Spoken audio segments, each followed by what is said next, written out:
pamirškim tuos techninius nesklandumus, nieko čia to. Svarbiausia tai, kad dabar Gintaras kalbės apie metafilosofiją sovietmečio Lietuvoje. Labai ačiū.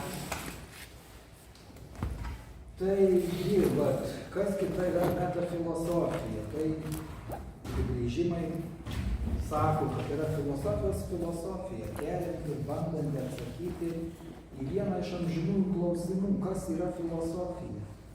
Kalbant konkrečiau, tai yra filosofijos kaip specifinio žinojimo būdo arba disciplinos analizė. Bendriausių filosofijos klausimų, teorijų, filosofinio mąstymo principų ir metodų tyrimas. Metafilosofija dažniausiai suprantama kaip retrospektyvus, kritinis ir refleksyvus filosofijos galimybės ir jos pažintinių galių svarstymas, apimantis filosofijos pobūdį ir paskirtį, genezę ir raidą, socialinę ir moralinę atsakomybę, santykį su kitais mokslais, ideologija, religija, meninė kūryba ir kitomis žmogaus veiklos formomis. Metafilosofiniai klausimai traktuojami kaip filosofijos svarbiausi klausimai, kurie, neatsižvelgiant į tai, yra atsakyti, tiesiogiai lemia bet kokios filosofinės problematikos nagrinėjimo tinkamumą ir pagrįstumą. Metafilosofija turėjo išskirtinai svarbią reikšmę sovietinėme marksizme, Sovietų sąjungos filosofijos, kalbant apskritai Sovietų sąjungos, ne tik Lietuvos. Tai diskusijos ir filosofinės, ir ideologinės, ir partinės, ir direktyvų lygmenių, ir atskirų filosofų diskusijų lygmenių, ir vadovėlių lygmenių vyko nuo pat Stalino laikų iki pat Sovietų sąjungos subyrėjimo. Lietuvoje metafilosofijai žymiai mažiau dėmesio yra skirta Lietuvos marksistų darbuose negu Maskvos, negu centriniuose Sovietų sąjungos mokslo centruose. Bet ir čia esama gana svarbių pasvarstymų ir jų neįmanoma suvokti adekvačiai, neturint viso sąjunginio konteksto. Tai tiesiog todėl toks ištrauktas, be kontekstas dalykas, jį galima perskaityti visiškai priešingai arba tiesiog adekvačiai nesuvokti. Tai pirmiausia, glaustai apžvelgsime tas Maskvoje žurnaluose, centriniuose filosofijos žurnaluose vykusias diskusijas apie filosofijos statusą, o paskui sugrįšime trumpam prie keleto tokių ryškesnių metafilosofinių svarstymų Lietuvoje. Tai Stalino laikais vienareikšmiškai viešpatavo filosofijos partiškumo principas. Tai pažiūra, kad filosofija esanti socialiai sąlygota žinojimas, viešpatančių klasių interesų išraiška arba ideologija. Marksistinė filosofija taigi yra proletariato ideologija, kovos su išnaudotojų klasėmis įrankis. Po stalininiu laikotarpiu tokie metafilosofiniai svarstymai įgijo tokį rafinuotesnį pavidalą ir persvarstant marksistinės filosofijos statusą, svarbiausių imtas laikyti filosofijos moksliškumo klausimus. Ar filosofija yra mokslas? Jeigu jinai nėra mokslas, tai kuo ji kaip savita žinojimo būdas skiriasi nuo mokslo apskritai? Jeigu jinai yra mokslas, tai kuo filosofijos mokslas skiriasi nuo kitų mokslų, koks jos tyrimų objektas? 70-mečio pradžioje, 61 metais, vyko SSKP 22 suvažiavimas ir be kita ko buvo jame priimtas filosofiją liečiantis programinis dokumentas, kuriame marksistinė filosofija arba istorinis dialektinis materializmas apibrėžta kaip mokslas apie bendruosius gamtos, visuomenės ir mąstymo raidos dėsnius. Raidos arba vystymosi, tose tekstuose lietuviškuose vartojama vystymosi sąvoka, dabar labiau kalbininkai versti raidos. Po šios direktyvos sovietiniai filosofai ėmė svarstyti, kas tie bendrieji dėsniai, kas tai per daiktas. Aptakiai sutarta, kad tai tokie itin bendri dėsningumai, kurie lieka atmetus visus kitus atskirų mokslų tyrinėjimus dėsningumus. Viena vertus, palyginti su stalininiu partiškumo principo viešpatavimo filosofijos statusą, tokia sovietinė metafilosofinė samprata atrodo pažangiai ir konstruktyviai, tačiau Atidžiau įsiskaitę į marksizmo klasikų raštus aptiksime, kad šis filosofijos statuso apibrėžimas bene paraidžiui perimtas iš Engelso veikale Antibürgingas pateikto dialektikos apibrėžimo. Tai, ką Engelsas, sekdamas Hegeliu, vadino dialektika, sovietiniai politikos formuotojai paskelbė sovietinio marksizmo programiniu apibrėžimu. Čia pat randame tuos bendruosius dėsnius, paskelbtus išskirtiniu filosofijos tyrimų objektu. Tai kiekybės perėjimo į kokybę dėsnis, priešybių vienybės dėsnis ir neigimo dėsnis. Tokia samprata, nors ir suformuluota pačios komunistų partijos direktyviniu būdu, 70-metyje sukėlė filosofų marksistų diskusijas net keliais aspektais. Pirma, stalininio partiškumo principo vyravimo laikais pagrindiniu filosofijos klausimu laikytas ontologinis klausimas, kas yra pirmesnis, materija ar idėja. Pagal atsakymą į šį klausimą visos filosofijos kryptys skirstytos į materialistinės, taigi pažangias, ir idealistinės, taigi reakcinės. Tai buvo patogi išankstinė dogmatiška schema, tad daugelis konservatyvių dogmatiškų marksistų teikė jai pirmenybę, priešindamiesi sudėtingesniems ir iš anksto aiškiai neapibrėžtiems mąstymo būdams, įžvelgdami juose nukrypimą nuo tikrojo marksizmo. Antai vienas žymiausių 7-8 dešimtmečio Sovietų Sąjungos marksistų Evaldas Viljankovas, aiškiai pritardamas hegelistinėms dialektinėms tendencijoms sovietinėme marksizme ir filosofijos kaip mokslo apie bendruosius dėsnius sampratai, buvo kaltinamas netgi tuo, kad esą ištrynė visas skirtis tarp materializmų ir idealizmų. Šią kontroversiją galime apibūdinti kaip kontroversiją tarp ontologistų, tai yra preferuojančių ontologinį materijos pirmumo principą, arba pagrindinio filosofijos klausimo principą, ir gnoseologistų, akcentuojančių dialektinį pažinimo problemų sprendimą.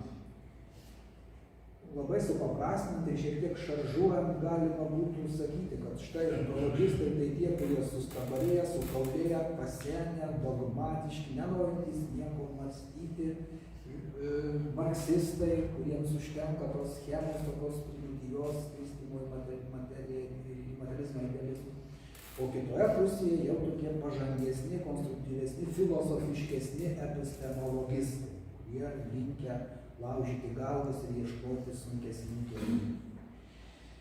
Kadangi labai ryškus prieštaravimai, sovietinė marksistinė prieštaravimo diskusijos kildavo, po staliniu laikotarpiu nuolat kildavo ir kitus, bet jos visada buvo, aišku, turėjo apribotą raiškos erdvę, negalėjo marksistas išstoti ir kokios nors marksistinės Frankfurto mokyklos stiliumi imti aiškinti marksizmą, tai būtų revizionizmas, skandalas. Bet tam tikrose ribose tos diskusijos ir tos kontroversijos buvo įmanomas. Tuo pačiu visas kontroversijas siekta išspręsti, kaip jas išspręsti, tai tokiu irgi gana dažniausiai vyraudavo sprendimo būdas dialektinis, jau minėtas vienas iš dialektikos dėsnių yra priešybių vienybės dėsnis, priešybių vienovės dėsnis. Kai dvi priešybės suvienijamos aukštesnių lygių ir tas aukštesnis lygis apima dvi priešybės į save įjimą. Tai ir šiuo atveju, kaip ir kituose, šitą prieštaravimą tarp ontologistų ir gnoseologistų buvo priešybių įveikos būdu išspręstas, pasakant, kad štai tas ontologizmas jau slypi gnoseologizme, tai, kaip sakant, materijos preferavimas, tai jau implicitiškai glūdi viso pažinimo dialektikoje. Kitu aspektu aptariamoji diskusija apie marksistinės filosofijos objektą gali būti apibūdinta kaip diskusija apie tai, ar ši filosofija turinti tirti tuos bendrosius raidos dėsnius, ar visuomeninės sąmonės formas, taip pateikdama ideologinį klasinį požiūrį proletariato klasį. Kitaip sakant, ar filosofija yra vien tik mokslas, ar ne kartu yra ir ideologija, ir pasaulėžiūra, kaip tada buvo bandoma įvardinti. Priėmus filosofijos kaip bendrų dėsnių mokslo sampratą, jie nelieka vietos partiškumui, kurį daugelis kalingųjų marksistų laikė esminį marksistinės filosofijos bruožą. Kilo problema, kaipgi suderinti šias dvi sritis – mokslą ir pasaulėžiūrą, ideologiją, vertybės ir tiesą. kaip suderinti moksliškai objektyvias bendrų dėsnių paieškas su ideologinė funkcija, kaip proletarinis partiškumas gali būti suderinamas su moksliniu objektyvumu. Į tai buvo atsakyta taip. Irgi priešybių suvienijimo būtų. Reakcinės, antagonistinės klasės su savo partiškumu iškreipia pasaulį, jų filosofija yra klaidinga.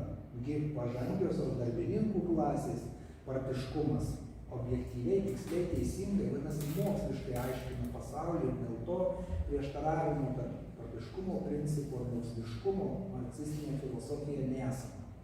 Partiškumo funkciją gynė tuomet labai garsus vardai kaip Teodoras Oizermanas, teigdamas, kad partiškumo principas yra filosofijos konstitutyvi apibrėžtis. Taip pat marksistas Koklininas, filosofija yra žinojimo sistema virtusi žmonių įsitikinimu, kuris esąs partijų klasių veiklos principas. Dar vienas marksistas Okulovas teigia, kad štai epistemologizmo blogybė, štai tas pažangesnioji tas kryptis, tendencija marksizmo buvo priešininkų įvardinama blogybė.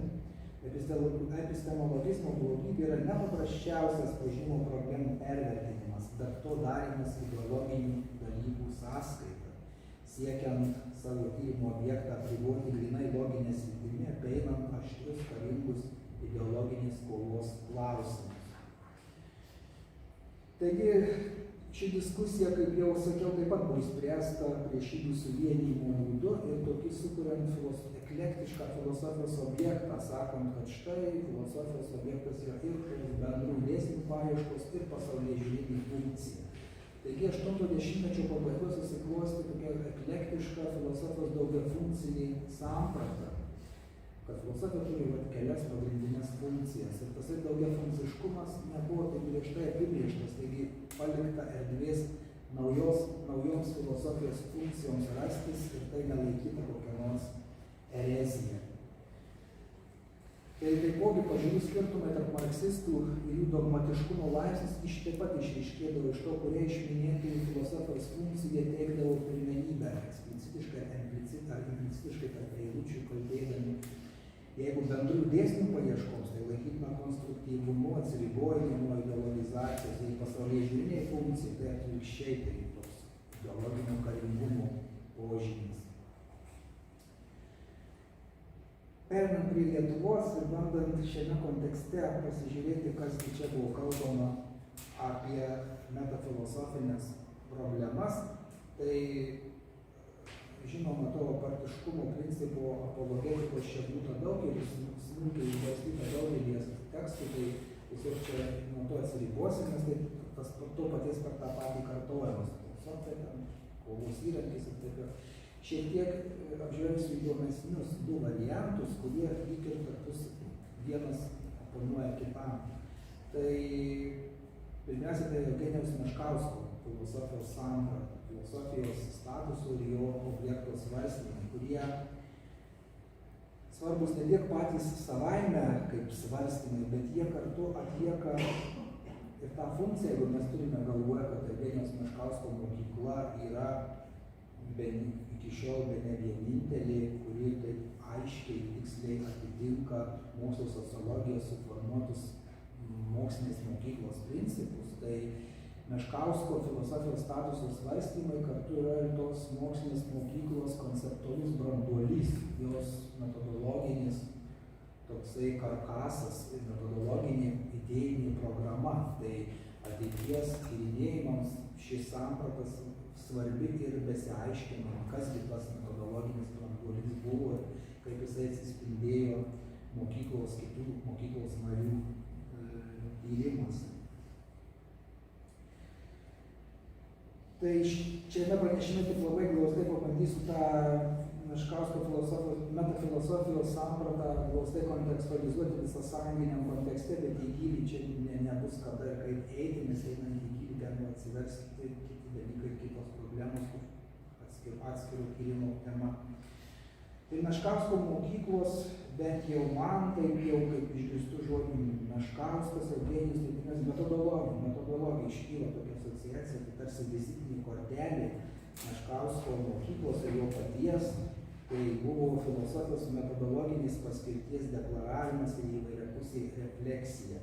Profesorius Plečkaitis kažkada sakė, sako, Meškausko kokį tekstą bepaimsi, tai kiekvienoje eilutėje 5 kartus paminėta metodologija, metodologiškumas, metodai. Tai reikėtų pabrėžti, kad tokia minėtoji filosofijos paskirties samprata nesutampa su analitiniais pozityvistiniais filosofijos principais, tai irgi filosofija patraukia bendrąją mokslinę metodologiją. Meškauskas pirmiausia pažymi dialektinės vystymosi kategorijos svarbą. Tai rodo, kad Meškausko metafilosofiniai principai atitinka tą jau pristatytą bendrą marksistinę filosofijos kaip bendrųjų vystymosi dėsnių sampratą. Meškauskas buvo įsitikinęs, kad Marksas ir Engelsas nesusistemino ir nepakankamai išryškino vystymosi teorijos. Pabrėždamas tokio požiūrio savitumą, jis ėmė vengti paties termino dialektikos dėsniai, jau vietoj jų ėmė svarstyti 3 vystymosi procesų aiškinimo aspektus. 1 struktūros pasikeitimą, 2 pereinamumą, 3 savaimingumą. Meškauskas ypatingai išryškino dialektikos metodologinę paskirtį. Citata. Savo dialektiniu turiniu filosofija atlieka bendrosios mokslo metodologijos arba mokslinio mąstymo logikos vaidmenį ir naujai suformuluoja mokslinio tikrovės reiškinių aiškinimo moksliškumo kriterijus. Jeigu žvelgsime į šią sampratą per minėtos ontologistų, gnoseologistų kontroversijos prizmę, tai pamatysime, kad čia toje kontroversijoje Meškauskas užima tą oficialiai labiausiai pripažintą nuosaikę vidurio poziciją, pabrėždamas subjektyvios ir objektyvios dialektikos, ontologinės ir epistemologinės problematikos vienovę. Pasak jo, filosofija yra vieningos problematikos mokslas. Yra tikrovės ir jie pažįstančio mąstymo procesai, jie sudaro skirtingo pobūdžio objektus, yra skiriama objektyvioji tikrovės vystymosi teorija ir subjektyvioji dialektika, tai yra mąstymo pažinimo raidos teorija. Tačiau toks skirimas nereiškia, kad yra 2 skirtingos dialektikos. Priešingai, dialektika yra visų šių raidos procesų bendrumo teorija. Ji nustato, kas bendra tikrovės ir pažinimo vystymuisi. Meškauskas kritikuoja ontologistus ir gnoseologistus, juos atsargiai vardydamas kai kuriais lenkų autoriais. Viename straipsnio kai kurie lenkų autoriai ten skiria tą nors akivaizdžiai ne vien lenkų autoriai, tai ištisai visa Maskva pasidalinusi į ontologistus ir gnoseologistus buvo savo laiku. Tai jo manymu marksistinė filosofijos objekto koncepcija nesudaro pagrindo grynai ontologijai. Tai yra tokia būties teorija, kuris skirtųsi nuo visų mokslų kuriamo tikrovės paveikslo. Todėl materialistinė besivystančios tikrovės koncepcija, kuria pagrįsta marksistinė filosofija, įeina į pažinimo teoriją kaip jos konstitucinis elementas. Čia tas minėtasis filosofijos pagrindinio klausimo ištirpdymas pažinimo dialektiko. Antra vertus, marksistinės filosofijos objekto samprata nesudaro pagrindo ir grynai nuo tikrovės dialektinės koncepcijos atitrauktų pažinimo teorijai. Vadinasi, daro išvadą Meškauskas, kartu filosofinės problematikos aspektai, ontologinis ir gnoseologinis, vienas kito atžvilgiu nėra savarankiški. Žiūrint į Meškausko sampratą per filosofijos kaip mokslo, filosofijos kaip pasaulėžiaus arba ideologijos skirtį, čia vėlgi matome, kad Meškauskas preferuoja mokslo pusę ir gana savitai interpretuoja filosofijos pasaulėžiūrinį vaidmenį. Cituoju. Arba filosofija yra pasaulėžiūra, vadinasi, ji ne mokslas. Arba ji yra mokslas, vadinasi, ji nėra pasaulėžiūra. Šiuo klausimu marksistinė filosofinė literatūra nėra vieningos nuomonės. Kai kurie autoriai marksistinės filosofijos turinį laiko dvilypiu. Viena, ji laikoma apibrėžto turinio mokslu, tai yra dialektika. Antra, jai priskiriamas papildomas pasaulėžiūrinis turinys, kuris apžvelgia tą minėtą kontroversiją. Toliau cituoju. Kiti autoriai pasaulėžiūrinį marksistinės filosofijos vaidmenį aiškina jos metodologiniu vaidmeniu. Ši pažiūra, atrodo, yra labiau pagrįsta. Citatos pabaiga. Kaip šios principus reikėtų suprasti, perskaityti tuometinėme marksizmo kontekste? Kaip matome, papildomų pasaulėžiūrinio turinio tarsi primetimas, išorinis prilipdymas prie filosofijos Meškauskui nepriimtinas. O tai reiškia, kad jam nepriimtinas filosofijai svetimų iš anksto ir kitur, galbūt partijos ideologų kabinetuose parengtų ideologinių turinių priskyrimas filosofijai.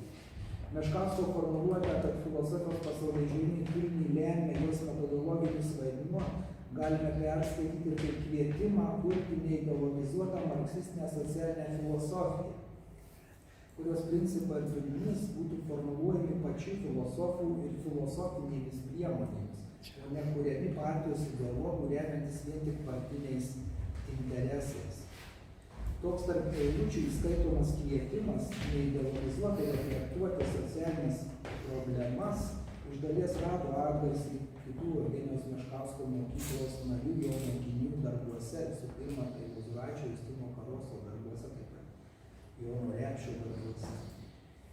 Ir šis toksai subtilumas perskaitomas tarp eilučių, niekur taip aiškiai, tiksliai, eksplicitiškai neišdėstytas ir sudaro, beje, labiausiai sudaro tą Meškausko mokyklos išliekamąją vertę. Ir būtent rodytų, kad čia nusitaikoma į tokį labiausiai ideologizuotą marksistinės filosofijos tyrimų lauką, socialinės problemas ir kartu kviečiama, bandoma jas neideologizuotai tyrinėti. Tai aš anksčiau būdavau labai kritiškas ir skeptiškas tiems pasakymams, kad štai, Meškausko mokyklos visai atsiskleisdavo seminaruose, pokalbiuose, mes viename bendravime, filosofijos diskusijose. Nes kaip visas tas... Pinkevičių reikia užmutint. Užsimutint. Kaip tas diskusijas galima pasverti, kaip jas galima dokumentuoti, kaip iki jų galima prieiti.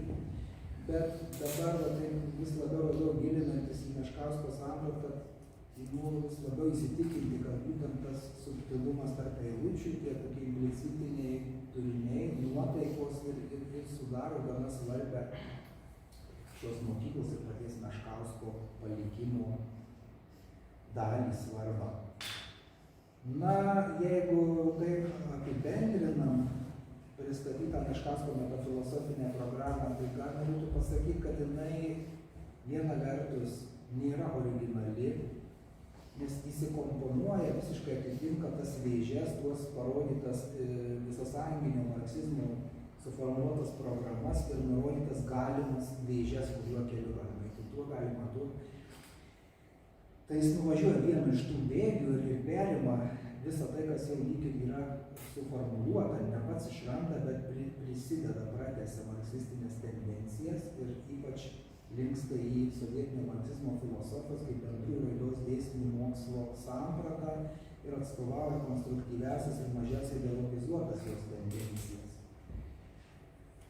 Čia buvo paminėta Sezimano ir Meškausko tokie galimi sąlyčio taškai, kad Sezimanas galbūt įtakojo Meškausko mąstymą, tai kad tiesiogiai įtakojo, aš tokių duomenų neturiu ir žiūrint sveiko proto prieigos rėmuose, sunku įsivaizduoti, kad štai Meškauskas pasikalbėjo su Sezimanu, paskaitė tekstus, sako, o Sezimanas čia kalba neblogai, aš irgi taip kalbėsiu. Vis dėlto taip nebuvo.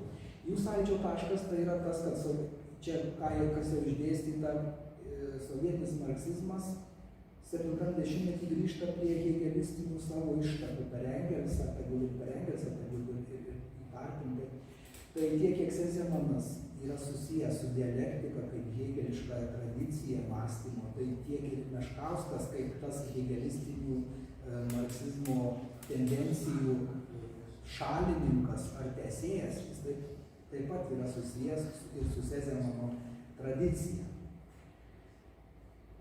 Tačiau dar vienas įdomus, gana metafilosofinis svarstymas, kuris yra kaip opozicija oficialiems to meto metafilosofiniams, oficialiems marksistiniams vadovėliniams svarstymams, tai randamas būtent mokslo populiarinimo straipsnelėje tokiame visai nedidelėme Bronislovo Kuzmicko 78 metais Kultūros baruose publikuotame straipsnelėje Filosofija kaip kultūros reiškinys. atidžiau įsiskaičius, tą straipsnėlį galima rasti daugybę opozicinių dalykų to meto kontekste.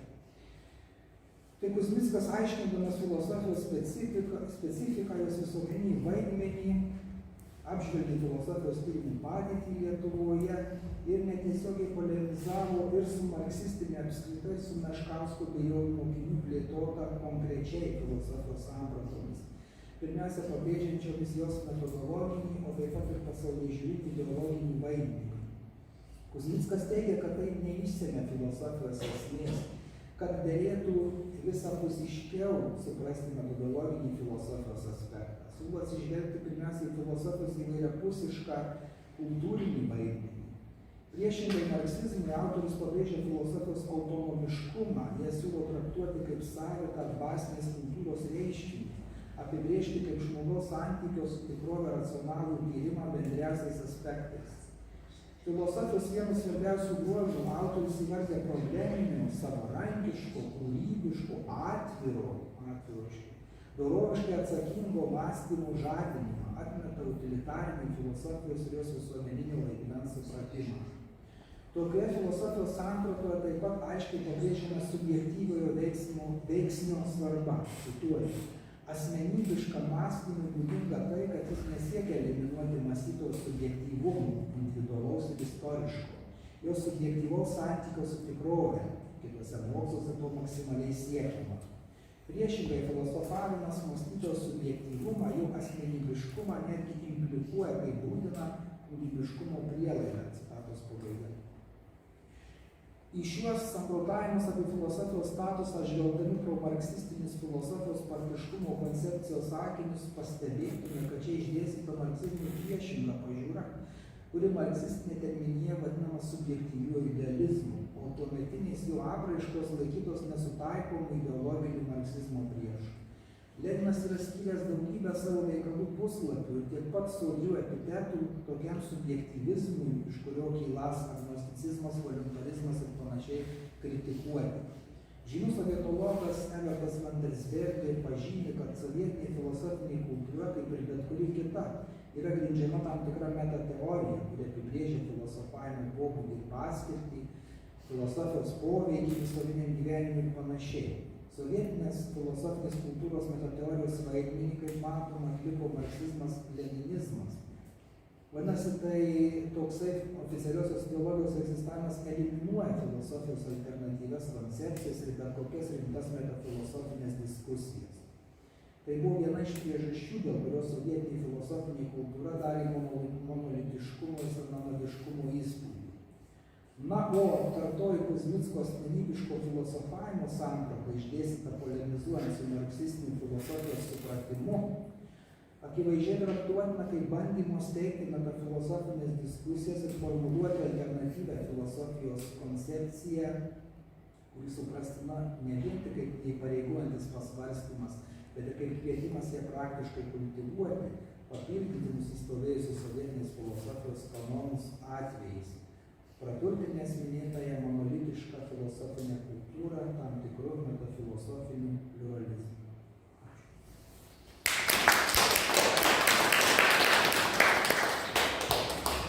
Labai ačiū Gintarui už pranešimą. Ar turėtume klausimų?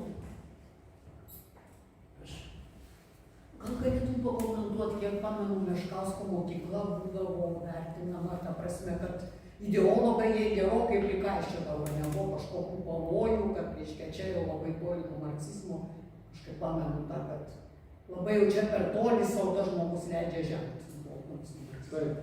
Ar buvo šitie partiniai priekaištai ir kokie buvo, tai iš nuogirdų prisimenu. Pačiam Meškausko asmeniškai ne. Viešai išsakytų nebuvo, bet jau mokiniams, ypač jo krepšininkų, daugiausia taip pat buvo Albinui Lozoraičiui. Karosui niekada nekliuvo, bet Repšiui ir Lozoraičiui daug kliuvo, nes jie tikrai buvo savo leidę labai daug ir jie buvo netgi, jeigu mes tą metodologinį karkasą Meškausko mokyklos rekonstruojam, tai jie jį paliko gana toli ir išėjo tikrai pats Jonas Repšys. Tuo atšilimo chruščiovinio laikotarpis ten yra prikalbėjęs ir prirašęs tokių jau tokių dalykų, kurie galima būtų traktuoti kaip vakarų marksizmas, kaip revizionizmas sovietinio marksizmo požiūriu, kur tikrai jau atrodo jau neleistini dalykai, vis buvo publikuojama kultūros galų straipsniuose, ypač turint galvoje ateizmo problematiką, religijos sampratą, kada jau Repšio ir Lozoraičio ateizmo metodologijos svarstymai iš esmės skambėjo kaip religijos apologetika, kad reiškia negalima kunigų persekioti, negalima tikinčiųjų persekioti. Sovietiniam žurnale publikuojama marksisto ateisto teiginiai, kad negalima persekioti kunigų, negalima persekioti tikinčiųjų. Tai būtų štai jisai pirmiausia gavo bylos Repšys. Taip pat dėl filosofijos istorijos sąvokos, kuri buvo visiškai nemarksistinė, jis dėstė filosofijos istorijos kaip problemų istorijos sampratą, kuri visiškai neturi nieko bendro su marksizmu. Taip pat ir Lozoraitis gavo irgi priekaištų ir kritikų